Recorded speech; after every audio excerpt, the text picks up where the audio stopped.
The Lawyer Who Rocks is brought to you by Hughes Media Law Group. You can visit HMLG at hmlglaw.com. Keep up with the podcast on social media at HMLG Law on all major platforms, and be sure to follow us there. Thank you for listening and enjoyed this episode of The Lawyer Who Rocks. My name is Jolene Winther Hughes. I am a lawyer who rocks. When it comes to having your back, there ain't nobody better. This you better believe. Jolene. I'm a bit in awe of my guest today because he's such an iconic figure in the Seattle arts community. His influence can be felt far and wide in Seattle and beyond, way beyond. And I don't even need to lead up to this. Without further ado, please welcome founding commissioner of the Seattle Music Commission, a board member of the Seattle Center Foundation, and the executive director of KEXP, Seattle's most beloved radio station. Welcome, Tom Mara. Thanks for the kind words. I think some of the kindness is true. I'm not sure about all of it, though. I appreciate that. Oh, it's all there. You're just such a fixture in our community and such an amazing leader in the arts. And I'm so excited for you to join me today and sort of talk through how you got to where you are. Are you from the Northwest? No, I'm actually from Germany. I was born and raised in Germany. My mother was from Berlin. My dad was an English teacher in Germany. He raised his family there. Long story short, I came to the United States, to Seattle, to finish my degree. I went to school in Munich for my first couple of years and then wanted to finish it all out at the UW. And while I was at the UW, one of those moments I was walking down the hallway and ran into the station manager at KCMU. Our previous call letters were KCMU. And I was going through the journalism program there, the communications program, which was kind of next door to KCMU, and ran into him, and he invited me to get involved in the station. And Chris is well into retirement now. He's well into his 70s, and he and I still do dinner and a movie. He's still a mentor of me. And he gave me my first gig, 20 hours a week at $8.50 an hour, my first radio gig. And if that hadn't happened, I don't think we'd be talking. So that's how it started. It was just a serendipity. And then not having been totally aware of American music culture. But that being said, we have my older brother, Mike, who was my music Sherpa. He was my KEXP growing up because we didn't have a KEXP in Germany. And he was the one that you would trust, that I trusted to bring to me music that I needed to at least consider. He would invite me to listening to albums together. We would make mixtapes together. And a good percentage of our childhood, time spent between Mike and me was talking about music, something music related. So I had a little bit of an idea. I was a club DJ for a couple of years in Munich before I came to Seattle. And that probably taught me the relationship between music and the music lover. DJing is a great way to understand if you play this song, something will happen, and really understand how music can affect people. And so with a little bit of that experience and my brother's terrific willingness to really teach me, I came to Seattle, loving music, wanting to get involved in music. And like I said, I started at KCMU. But I've told people, I get talks from time to time that, and this is absolutely true, when I think about KEXP and our mission, our values, our kind of our mindset, I often think of my brother playing that role. And that's the kind of role we envision KEXP being, that trusted source where we do it in such a way where hopefully we're not arrogant, but you can trust us to bring you artists and sounds and genres that you otherwise wouldn't be considering. And hopefully we engender some trust and loyalty along the way. KEXP is a lot like my older brother, Mike. KCMU was really one of the stations, the college stations, because there was a whole college circuit at that time, very predominantly. If you wanted to find music or wanted to find bands, that's where you'd go. Yep, that's true.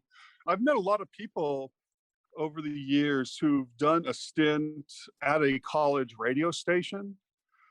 And it's remarkable how important that 2 years was or 3 years was in their lives. And I've just seen so many cases of that experience having a remarkable effect on people.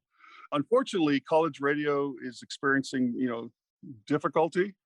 I know there's been a lot of stations being sold by various licensees.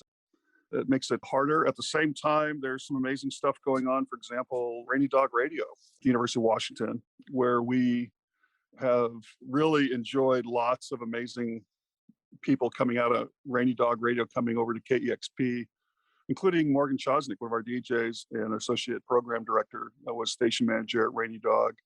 So you have to look for those opportunities. It is harder. Yet at the same time, while it's hard to get into traditional radio and through consolidation, et cetera, DJing gigs are really, really difficult to find, almost impossible if you're trying to find one where you've got the opportunity to enjoy some curatorial responsibility. Right. It's changed a lot. Radio's changed a lot from, it's always been sort of this, depending on where you're at in radio, there's scandals involving payola and commercial radio. And the reality is that the best radio is always DJ driven, right? Where there's curation involved. That's absolutely true. And we've been able to steward the institution of the curating DJ. At KEXP, I work very hard, our board works very hard, our staff works very hard to make sure our DJs have the independence and the freedom to apply their aesthetic, their subjective points of view about music, trying to figure out what music should be heard. Yet at the same time, meld that with responsibility to do the exact same thing, and that is bring music that should be heard to people. And that's a lot of work, actually. There's a lot of music out there, even more so being published today than ever before, in very informal ways included. There's no playlist at KEXP. There is a basic framework where half the music is newly released. The other half comes from our DJ's home collections. So they have a lot of freedom to play that responsible role. Okay, what music is out there now? How does it connect to the music of before?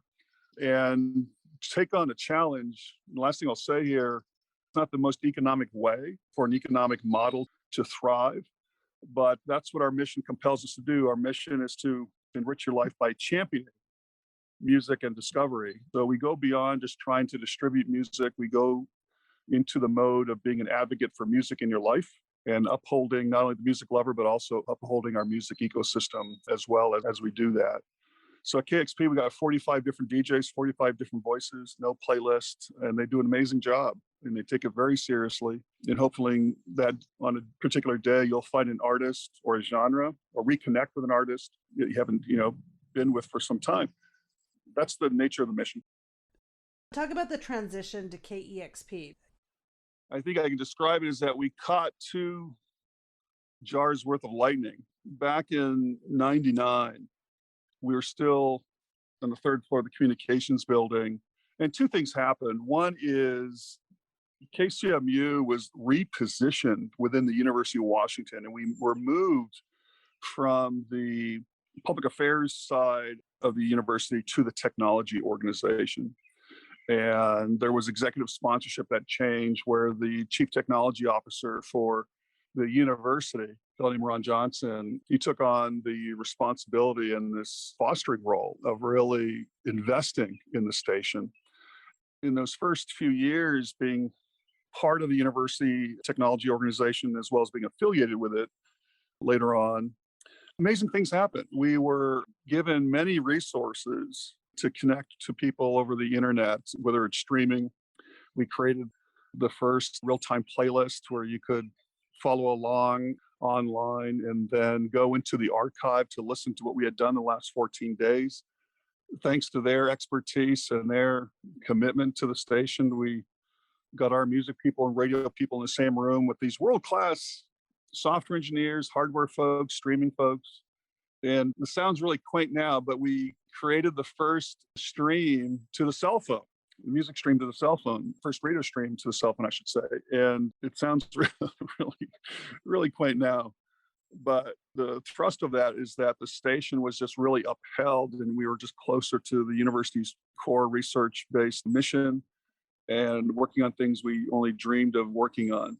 The same time, while that was happening, the university was having its conversation with Paul Allen about his commitment to the University of Washington, which ended up being multifaceted multifaceted. And part of that was supporting the station. And this is the time he was building EMP. So there was, this interest in having KEXP and EMP partner together. And there were some things that we did for 10 years that were funded by the Allen Foundation, including a national music conference that brought together music writers, music academics, and things like that. But the support directly for KEXP, that too was multifaceted. He had purchased a building at Dexter and Denny where a couple of commercial stations used to operate, gutted it, filled it all with state-of-the-art equipment. And it was truly, it's kind of hard to believe, but it was a real turnkey operation. We stopped broadcasting on a Friday. We moved in on the weekend. On Monday morning, we lit up the systems and boom, we were broadcasting from this brand new state-of-the-art facility.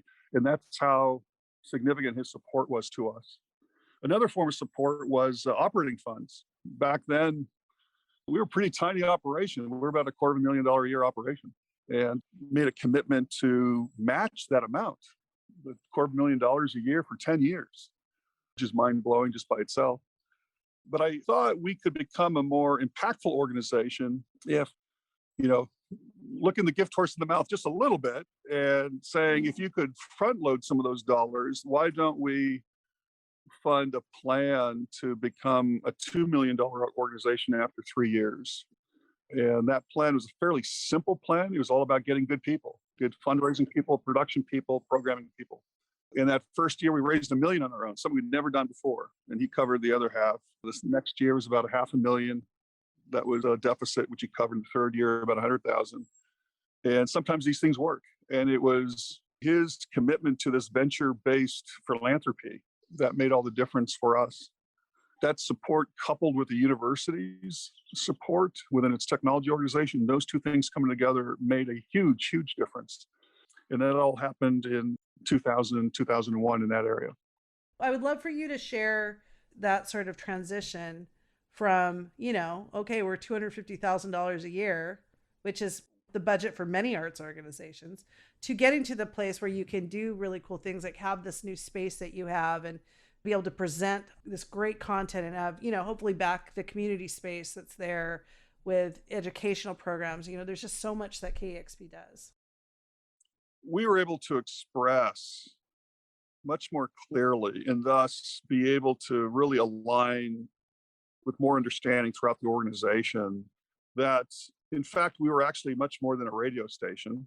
In fact, we were not in the business of just trying to play good records, but we had this arts organization-based mission. And so we turned a corner and began thinking of ourselves as an arts organization that had a radio station. So that was very, very important. And with that kind of set, I think what that enabled us to do was to think more clearly and with more confidence that the role of music, the power of music, was something that really requires and really deserves community support. And to really believe in that, really live it, and try to, the amazing people that we have, think of really strategic ways of conveying that, not just through the work itself, which I think does 89% of the job for us, but in how we have conversation with our donors, for example. They're all very public service minded, and they're certainly interested in the station as a listener, but most of them are interested more in the difference we make with the impact we make. And to the extent we can understand that impact, you can demonstrate it, you can measure it, the more it's still joyful, but it's much more serious work in terms of stewarding a community of donors.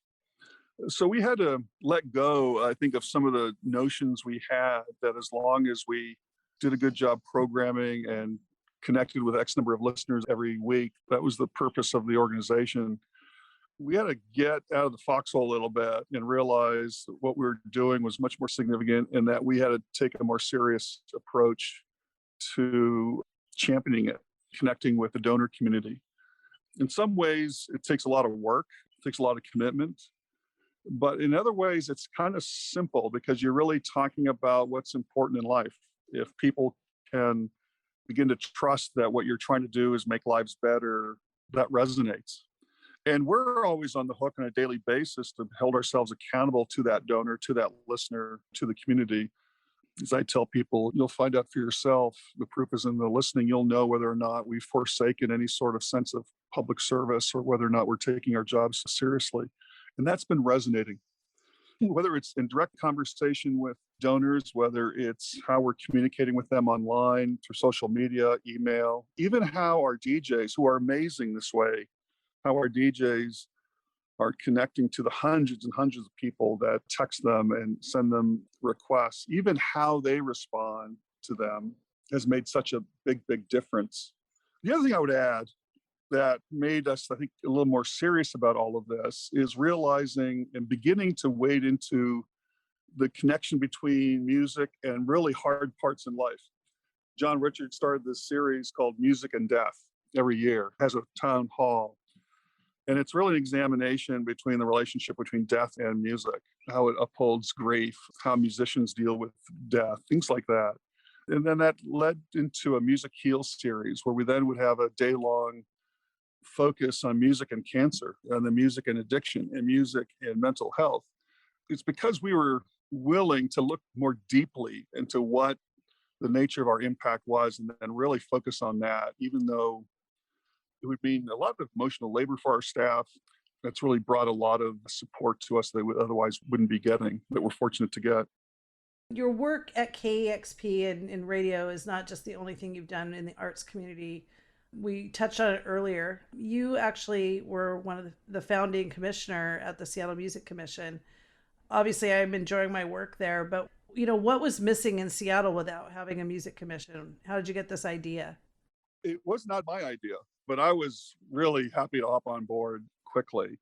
Back then, James Kevlis was the director of the Mayor's Office of Film and Music, and he was one of the three co-founders of Vera Project, and he's a force of nature, and really had this savvy to bring together leaders in the music community for a number of reasons. One is to look at the economical health of the music ecosystem and to come together and try to make it more vibrant, try to connect music to a greater extent to youth, uphold music education, for God's sakes. Some of these fundamental things that we could do as a voice to influence policy, to bring things like music education on the agendas of other organizations and other institutions, including school boards, things like that. And along the way, what I think it did is I think it took an already pretty unified community of music leaders and brought them back more strongly together, is what I'm trying to say. And I think that's had a real effect and a powerful effect as well. I really have fond memories of the people I worked with on the commission, the committee work that we did, really getting to know what they strive to do, what they worry about, and getting their wisdom on the table to really tackle some of these really important issues like music education, for example. The other thing that you are doing and have been doing is, you're on the Seattle Center Foundation. You've been part of other arts organizations. How has that work on other arts organizations really informed your work at KEXP? It's really enriching all the way around in various ways, some more subtle than others. For example, the Seattle Center Foundation board, which really takes on the mission of advocacy for the center and the resident organizations, all those nonprofits that are on the campus there, especially was important during COVID. And learning about issues that we ought to tackle. For example, Memorial Stadium. My God, it's not safe and you can't drink the water. And what if the place could at least be improved to the extent where live music could flourish there again? And students can be safe, whether it's their football games or their graduations, and how that can be an impactful just platform for Seattle's music, going forward. So tackling things like that. And along the way, you just learn so much. And you're also just building these relationships that can really be of benefit to KXP, but at the same time you find yourself helping other organizations more directly as well at the same time. So I'm getting a lot out of it than I'm really giving it, and it's great work. It provides me lessons I don't think I otherwise would be learning in my role as executive director of KEXP. Well, and what makes a good board member? Like, you're on both sides of it. Why don't you give me like two or three qualities that you're looking for in a board member? A few things, and there's definitely a distinction between the board member and the executive, or the board member and the staff. And good governance is so important. And good governance really includes clarity around what the nature of the role the ED is, the executive is, and what the nature of the role of the board is. And at KXP, we have an amazing board, very effective, very passionate, and very respectful. Always there to help, but also at the same time, understand that it's not a board responsibility to operate the organization.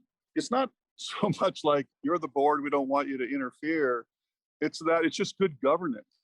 Because if you have a staff, you need clarity around who's the leader, you need clarity around who's responsible for what. And if board members kind of get involved in that, it muddies the waters and makes things confusing and makes accountability even more difficult. And our board is excellent in respecting that. I think another is in terms of a board development strategy, finding board members that are profoundly supportive of your organization, but are also willing to act on that. Also willing to whether go to that city council meeting or contribute to a campaign or reach out to another organization or whatever that is. Our former board chair, Pete Nordstrom, amazing fan of music and a musician himself, really set the tone many years ago when he became board chair. And that is where KXP doesn't have a letterhead board. We have a working board. And part of the recruitment process is to really suss out whether or not somebody, kind of regardless about how big their name is, but if they have a personal relationship that's strong with the station and whether or not they're willing to act on that commitment. And we don't ask our board members to make sure the largest gift to any organization is KXP. We ask them to make a gift that's significant to them, and they do. When we started our capital campaign for the new home at Seattle Center back in end of 2012, 100% board engagement, and that board put forth the first $1 million towards that $15 million campaign. And I think it's because the board itself has done a great job in ensuring that these values get adhered to, like supporting the station as you can, showing up, engaging, being an advocate, and they're amazing people. How are you addressing the idea of inclusiveness at the station? It's an amazing time right now, and the BLM and George Floyd's murder really, I think, sparked a reckoning among white people that wouldn't have been sparked otherwise.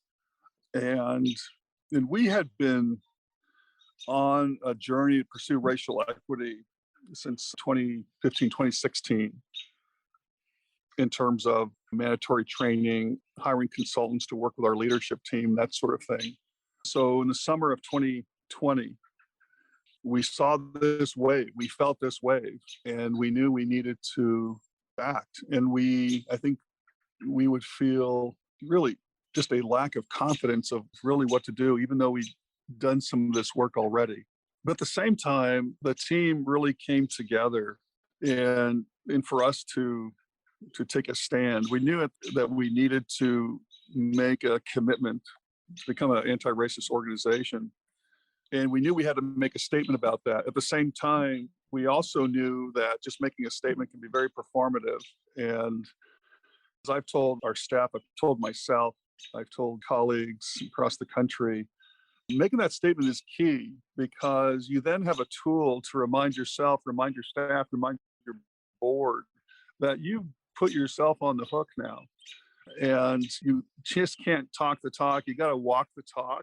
And so we now, a year after the statement that we made, statement of solidarity that we made, we now are required, and we're working on this now, in releasing another statement. Well, what have we done since then? And it's good to report on what you've done. It's also good to report on where we are in the journey, the way that we still have to go, where we're still failing, we still need to evolve, and just be very, very honest about it, very authentic about it. Up until last September, all of our daytime hosts, morning, midday, and afternoon drive, were white. And Kevin Cole, Chief Content Officer then, and John Richards, our Program Director, started working with colleagues to simply reduce the number of white voices on during those 3 shifts and adding 2 more voices with Gabriel Teodros Early Morning Drive and Larry Mizell Jr. an afternoon show. And unfortunately, but at the same time, fortunately, we wouldn't have done that unless we hadn't been spurred, if we hadn't experienced what we experienced last summer. And we've been thinking about making these changes, but we hadn't done them yet, but we did do them. And as we do these things, we become a little more confident and a willingness to be honest with the community about where we are and where we still have to go. And a big part of it, Jolene, is really turning, as a leader, turning to your staff and really empowering them to make a difference and be leaders, and give a space for them to really bring to the table what needs to be discussed, and for our leadership to take that seriously.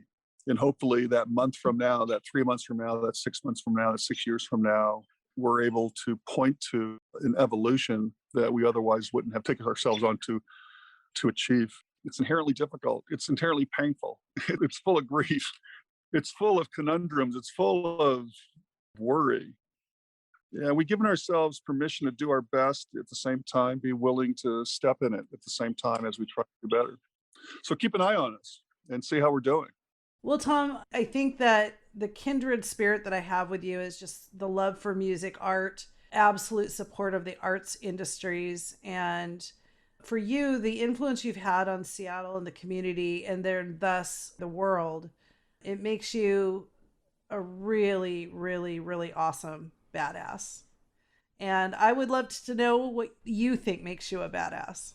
Well, I think, to pull the curtain back, it's our people that make me the badass. I'm their spokesmodel, actually. They're doing all the work. They've got the wisdom, they've got the energy, they've got the spirit. And you do feel, speaking of being a poser, you do feel like a poser, because the real work, the actual work that's being done, is by your colleagues. When you say those nice things, I need to just deflect them to our people. Well, thank you so much for your time today. It's just been such a great conversation. Jolene, thanks for the time too. Thank you for listening to The Lawyer Who Rocks. If you've enjoyed it and want to hear more from business badasses, make sure you hit the subscribe button wherever you get your podcasts. While you're at it, please give us a review. It really helps us grow the show. The Lawyer Who Rocks is produced by Sean Fox and HMLG. If you've got an idea for a podcast, you can find Sean online at sfpodcast.com. A big thank you to Aaron Jones for our theme music, to Jeff Gilbert at Hairball Media for our awesome artwork, and thanks to my entire team at HMLG. If you need a lawyer who rocks, find us at hmlglaw.com. On the next episode, you don't have to pick every battle. You do have to win the ones you pick. And I have raised my daughter with that, of not picking every battle. This podcast has been brought to you by HMLG. If you need lawyers who rock, visit us on our website at hmlglaw.com, or be sure to follow us on social media at hmlglaw or at The Lawyer Who Rocks on all social media platforms. And mainly it's for me. I don't want the stress of having to deal with being on camera for real.